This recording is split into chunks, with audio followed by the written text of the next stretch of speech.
தொடர்ந்து நேரத்திற்கான தலைப்புச் செய்திகளை பார்க்கலாம். கொடநாடு கொலை கொள்ளை வழக்கில் எடப்பாடி பழனிசாமி A1 குற்றவாளி என செங்கோட்டையன் குற்றச்சாட்டு. கொடநாடு சம்பவ நடவடிக்கைக்கு எடப்பாடி பழனிசாமி குரல் கொடுக்காதது ஏன் எனவும் கேள்வி. இன்றைக்கு கொடநாடு வழக்கு என்பது நாம் ஏன் இன்று வரையிலும் குரல் கொடுக்கவில்லை? நான் சாதாரண பொறுப்பாளர். இந்த இயக்கத்தை வளர்த்தவர், நாம் தெய்வமாக நேசிக்கப்பட்டவர்.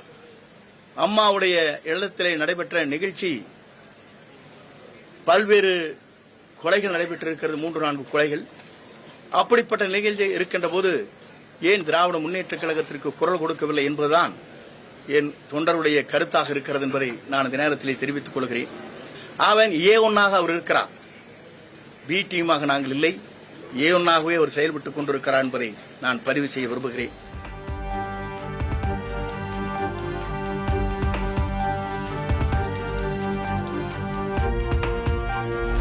துரோகத்திற்கான நோபல் பரிசு எடப்பாடி பழனிசாமிக்கு தான் வழங்க வேண்டும். சசிகலாவிடம் எவ்வாறு EPS பதவியை பெற்றார் என்பது நாடு அறியும் எனவும் செங்கோட்டையன் பேட்டி. இதோடு இந்த நிலையிலே என்னுடைய கருத்துக்கள் இங்கே பரிமாறப்பட்டிருக்கிறது.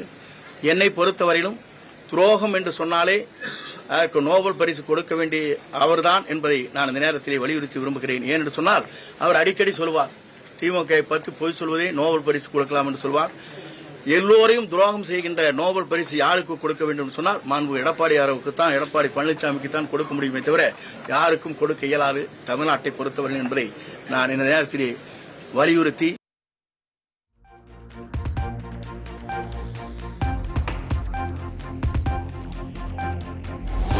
எடப்பாடி பழனிசாமி தற்காலிக பொதுச் செயலாளர் தான், அவரால் என்னை நீக்க முடியாது என செங்கோட்டையன் திட்டவட்டம். அதிமுகவிலிருந்து நீக்கப்பட்டதை எதிர்த்து வழக்கு தொடர உள்ளதாகவும் பேட்டி.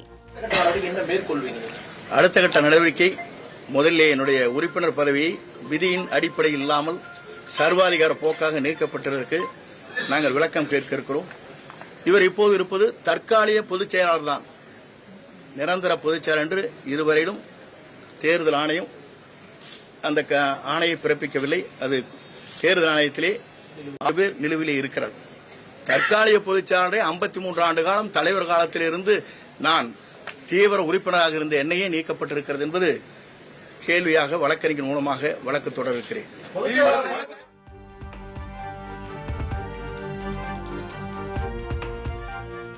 தேவர் ஜெயந்திக்கு சென்றபோது அனைவரும் ஒருங்கிணைக்க வேண்டும் என்பதற்காக பேசினேன்.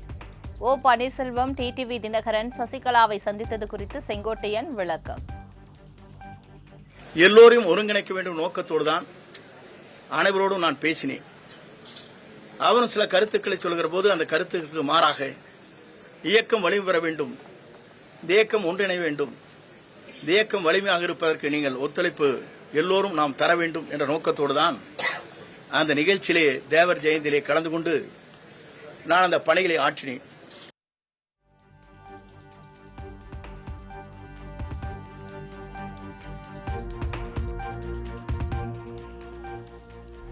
அதிமுக பொதுச் செயலாளராக பொறுப்பேற்ற பின் தேர்தல் களத்தில் வெற்றியே காணாதவர் எடப்பாடி பழனிசாமி என செங்கோட்டையன் விமர்சனம். தேர்தலில் வெற்றி வாய்ப்பை பெற முடியாததால் தான் பிரிந்தவர்கள் ஒன்று சேர வேண்டும் என தெரிவித்ததாகவும் விளக்கம். மாண்பு எடப்பாடியார் அவர்கள், பழனிசாமி அவர்கள் பொறுப்பேற்றதற்கு பிறகு 2019, 2021 அது மட்டுமல்லாமல் மாநகரம், பேரூராட்சி, நகராட்சி, அதற்கு பிறகு 2024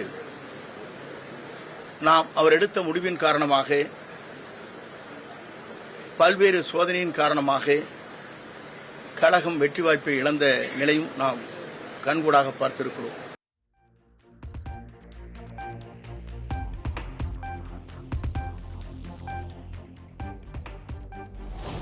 அடுத்த கட்ட நடவடிக்கை குறித்து விரைவில் அறிவிப்பேன். அதிமுகவிலிருந்து நீக்கப்பட்ட KS செங்கோட்டையன் பேட்டி. பொறுத்தவரையிலும் நாங்கள் சிந்தாமல் சிதறாமல் மீண்டும் இந்த இயக்கம் வழிநடத்த சென்று வேண்டும் என்பதற்காகத்தான் என்னை உறுப்பினராக இன்றைக்கு நீக்கினாலும் கூட விதியின் அடிப்படையில் என்னை நீக்கவில்லை. அதற்காக அடுத்த கட்ட நடவடிக்கை என்ன என்பதை விரைவில் உங்களுக்கு அறிவிப்பேன் என்பதை நான் தெரிவித்துக் கொள்கிறேன்.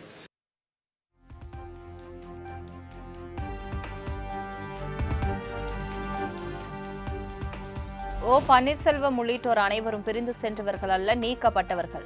கட்சிக்கு எதிராக செயல்பட்டவர்கள் மீது சட்டப்படிதான் நடவடிக்கை எடுக்கப்பட்டுள்ளதாக எடப்பாடி பழனிசாமி விளக்கம். இணைப்பு பற்றி பேசும் சொன்னார்.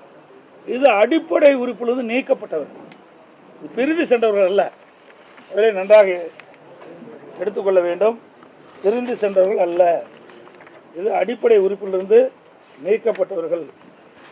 இதுக்கு சிறப்பு தீர்மானம் நிறைவேற்றப்பட்டது. இது நான் சொல்லல, அனைத்து இந்திய அண்ணா திராவிட முன்னேற்ற கழகத்துடைய பொதுக்குழு தீர்மானம் நிறைவேற்றப்பட்டு அறிவிக்கப்பட்டிருக்கின்றது. கிட்டத்தட்ட 2500க்கும் மேற்பட்ட பொதுக்குழு உறுப்பினர்கள் ஒன்று கூடி ஏகமனதாக நிறைவேற்றப்பட்ட தீர்மானம்.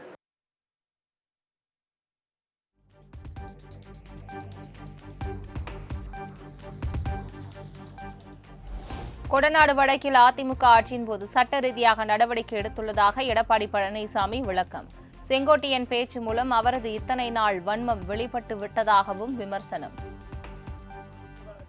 பேட்டி கொடுத்திருக்கிறேன். அனைத்து இந்திய அண்ணா திராவிட முன்னேற்ற கழகம் இருக்கும்போது சட்ட நீதியாக நடவடிக்கை எடுத்திருக்கிறேன். பல முறை அதை பேசியிருக்கிறேன். ஒரு குற்றம் புரிஞ்சா ஒரு அரசாங்கம் நடவடிக்கை எடுக்கும், அதுதான் செய்யும். அதான் நாங்களும் செஞ்சோம். அது மட்டும் இல்ல, 2-3 கொலை நடக்கினாரு.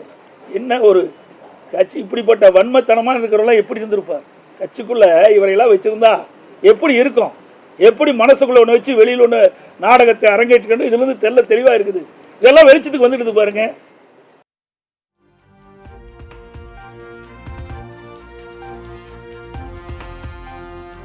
திமுகவை ஆட்சியில் அமர்த்த ஓ பன்னீர்செல்வம், செங்கோட்டையன், டிடிவி தினகரன் விரும்புகிறார்கள். 2026 திமுகவை ஆட்சியில் அமர்த்த பி டீமாக இவர்கள் செயல்படுகிறார்கள் எனவும் எடப்பாடி பழனிசாமி குற்றச்சாட்டு. திமுக ஆட்சிக்கு வாய்ப்பு இருக்குன்னு சொல்றேன். இவர்கள் எல்லாம் இணைக்க வேண்டும் என்று சொன்னால் எப்படி இணைக்க முடியும்? இவரெல்லாம் அண்ணா திமுக ஆட்சிக்கு வருவதற்காக இவரெல்லாம் இணைக்க சொல்லல. திமுகவை மறைமுகமாக ஆதரித்து திமுக ஆட்சியில் அமர்த்த வேண்டும் என்று திட்டமிட்டவர்கள் இன்றையெல்லாம் வெளிப்படையாக வெளியில் வந்துட்டனர்.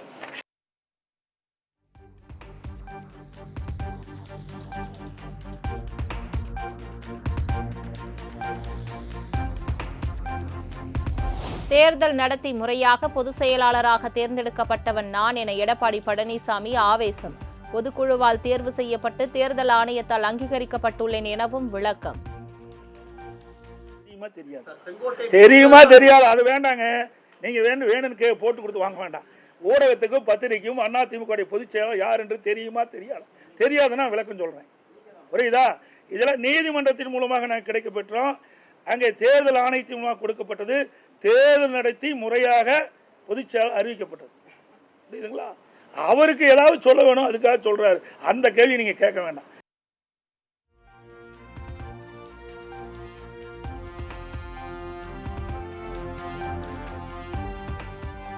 பசும் பொன்னில் நடந்த நாடகத்திற்கு கதை வசனம் எழுதியவர் செங்கோட்டையன், அதனால்தான் ஒழுங்கு நடவடிக்கை. அதிமுகவிலிருந்து செங்கோட்டையன் நீக்கப்பட்டது குறித்து ஆர்பி உதயகுமார் விளக்கம்.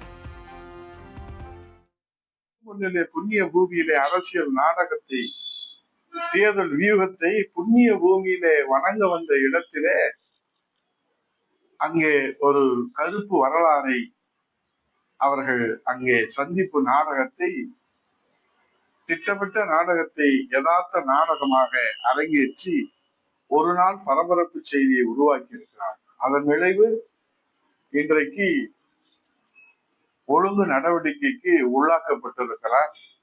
அந்த நாடகத்திற்கு திரைக்கதை வசனம் எழுதியவர்.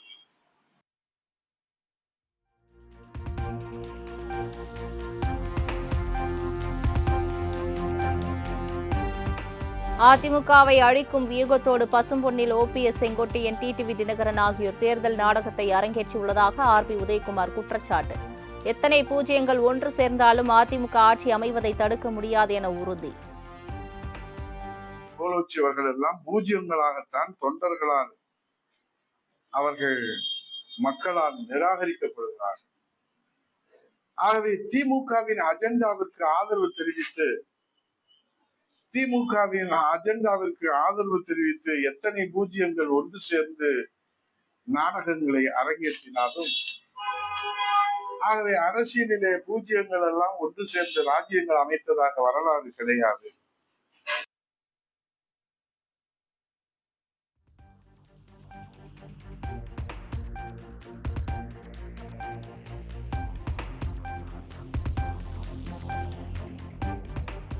எடப்பாடி பழனிசாமி தனது ராஜதந்திர நடவடிக்கைகளால் கரையான் புற்றை அரிப்பது போல அதிமுகவை அழித்து பாஜகவை வளர்த்து கொண்டிருக்கிறார். செங்கோட்டையன் போர்க்கொடி தூக்கியது தொடர்பான கேள்விக்கு அமைச்சர் சேகர்பாபு பதில். அதிதீவிரமான அற்புதமான ராஜதந்திரமான நடவடிக்கைகளால் கொஞ்சம் கொஞ்சமாக கரையான் புற்றரிப்பது போல இன்றைக்கு அதிமுகவை அவரே அரித்து கொண்டு பாரதிய ஜனதாவை வலுவாக்கின்ற முயற்சியில் ஈடுபட்டு கொண்டிருக்கின்றார். அதை உண்மையான அதிமுகவின் அனைவரும் உணர்ந்திருக்கின்றார்கள். மாண்புமிகு தமிழக முதல்வர் கரத்தை மேலும் பலம் பொருந்தி இந்த களத்தை மேலும் பல மடங்கு பலம் பொருத்துவதற்கு அனைவரும் வருவார்கள்.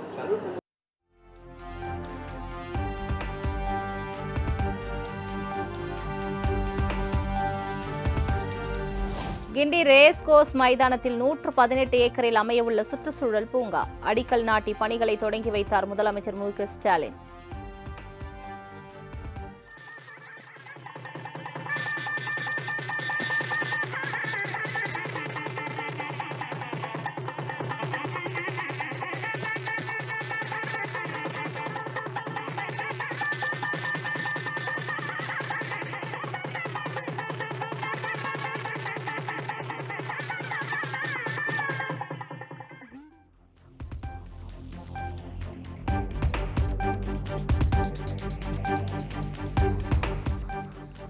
புதுச்சேரி கடற்கரையில் கோலாகலமாக நடைபெற்ற விடுதலை நாள் விழா. தேசிய கொடியை ஏற்றி வைத்து காவல்துறையினரின் அணிவகுப்பு மரியாதையை ஏற்றுக்கொண்டார் முதலமைச்சர் ரங்கசாமி.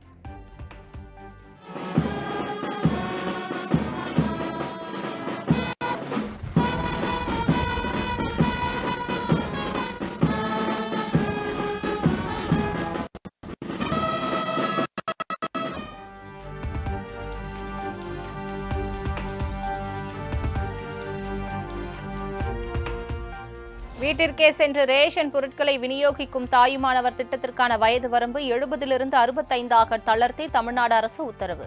முதியோர் நலனை கருத்தில் கொண்டு நடவடிக்கை.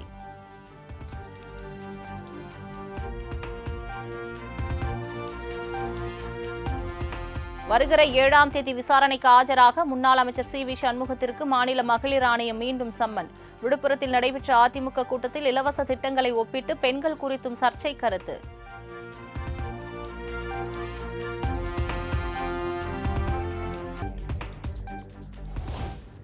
தாவேக தலைவர் விஜய் பிரச்சார கூட்டத்தில் 41 பேர் உயிரிழந்தது தொடர்பாக சிபிஐ அதிகாரிகள் விசாரணை தீவிரம்.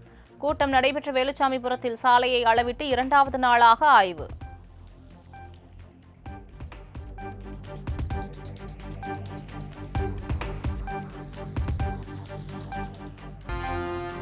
சென்னையில் ஆபரண தங்கத்தின் விலை சவரனுக்கு 80 ரூபாய் உயர்வு. 1 கிராம் 11,310 ரூபாய்க்கும் 1 சவரன் 90,480 ரூபாய்க்கும் விற்பனை.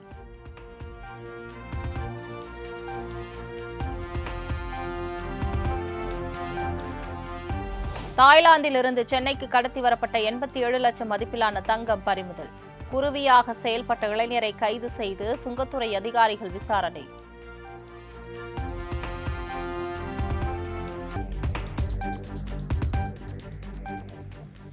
வணிக பயன்பாட்டுக்கான சிலிண்டர் விலை 4 ரூபாய் 50 காசுகள் குறைந்து 1075 ரூபாய்க்கு விற்பனை. சமையல் பயன்பாட்டிற்கான 14.2 கிலோ சிலிண்டர் விலை மாற்றமின்றி 868 ரூபாய் 50 காசுகளுக்கு விற்பனை.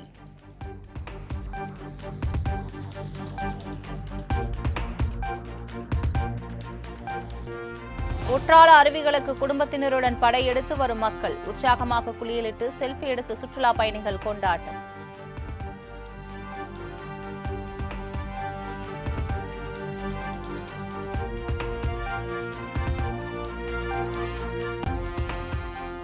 கிறிஸ்துமஸை முன்னிட்டு கோவை தனியார் விடுதியில் நடைபெற்ற கேக் கலவை தயாரிக்கும் விழா. உலர் பழங்களில் ஒயினை ஊற்றி கேக் கலவை தயாரித்து உற்சாகம்.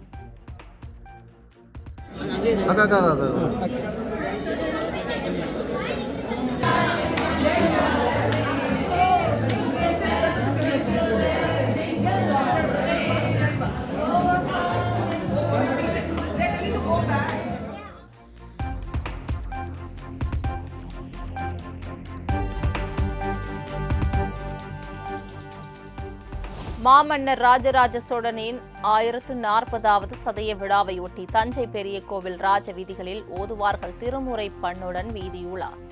மாமன்னர் ராஜராஜ சோழன் சிலைக்கு அரசு சார்பில் மாவட்ட ஆட்சியர் பிரியங்கா பங்கஜம் மாலை அணிவித்து மரியாதை.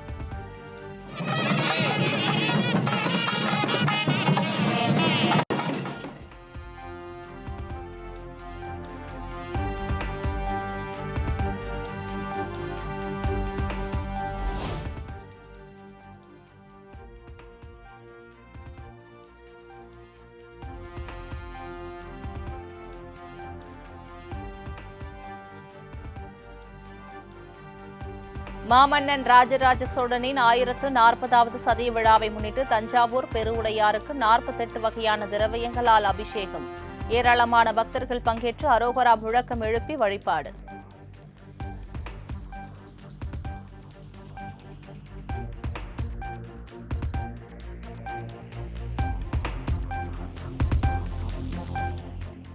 டெல்லியில் காற்று மாசை கட்டுப்படுத்த இன்று முதல் புதிய கட்டுப்பாடுகள் அமல். வெளி மாநிலங்களில் பதிவு செய்யப்பட்ட PS3 ரக கனரக வாகனங்கள் டெல்லிக்குள் நுழைய தடை விதிப்பு.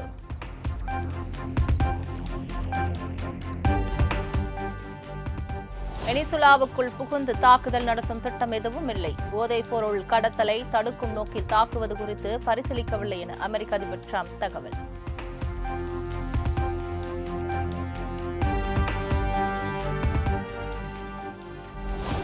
ஆஸ்திரேலியா சிட்னி மருத்துவமனையில் சிகிச்சை பெற்று வந்த இந்திய கிரிக்கெட் அணி வீரர் ஸ்ரேயாஸ் ஐயர் டிஸ்சார்ஜ். உடல்நிலை சீராக உள்ளதாக மருத்துவர்கள் தகவல்.